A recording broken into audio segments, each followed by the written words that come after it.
ये लो अंकल जी, गाड़ी वहाँ खड़ी, गाड़ी साफ करवा देना। अरे आप खाना खा रहे हो, कोई बात नहीं, आप खाना खा लो, मैं किसी और से साफ करवा लूंगा। अरे सर, आप ये काम किसी और से क्यों करवाएंगे?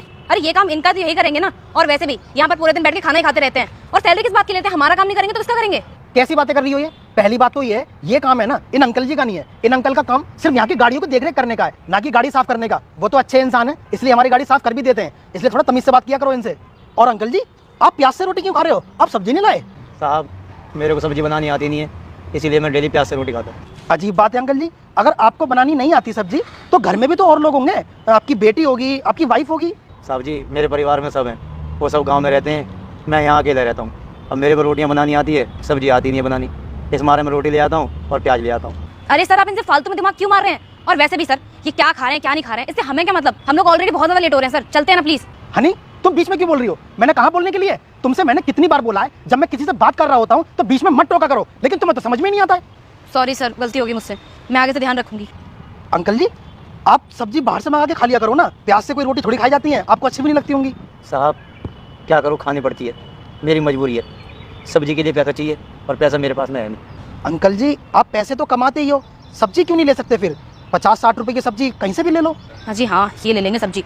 पैसा इतना ज़्यादा कमाते हैं, लेकिन दूसरों को ऐसे दिखाएंगे जैसे पता नहीं कितने मजबूर हैं। कि सारे गरीब ना होते ही ऐसे हैं। साहब जी, दरअसल बात ऐसी है कि मुझे पैसे गाँव भेजने पड़ते हैं, और मैं यहाँ कमाता ही कितना हूँ, मुझे यहाँ 10,000 रुपये मिलते हैं। मैं सब्जी का एक एक पैसा बचाकर गाँव भेजता हूँ, ताकि मेरे बच्चे अच्छी तरीके से पढ़ लिख सकें और अच्छा खा सकें।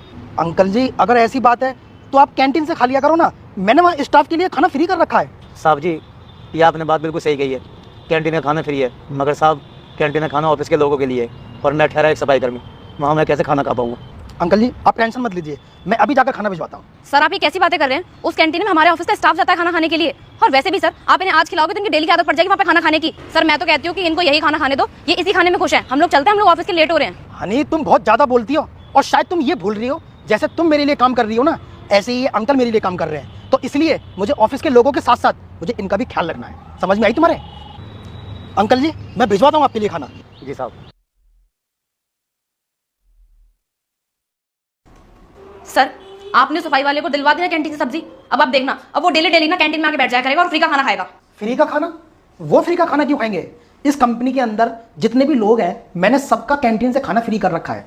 अगर वो अंकल भी खा लेंगे वहां आकर तो प्रॉब्लम क्या है? अब तो पता है मैंने क्या सोचा है, कंपनी के लोगों के साथ साथ यहाँ के जो सफाई वाले हैं, ड्राइवर हैं, वो सब आकर कैंटीन में आकर खाना खाएंगे, वो भी हम सब लोगों के साथ। और किसी को प्रॉब्लम भी नहीं होनी चाहिए, क्योंकि काम छोटा हो या बड़ा, सबको एक समान देखना चाहिए। और सब मैं शराब देती हूँ, तेरी माँ मर जाएगी। अगर आपने वीडियो को लाइक और चैनल को सब्सक्राइब नहीं किया तो जाके बोल दो, कल से कोई खाना नहीं लाएगा, सब कैंटीन में ही बैठकर खाना खाएंगे, वो भी एक साथ।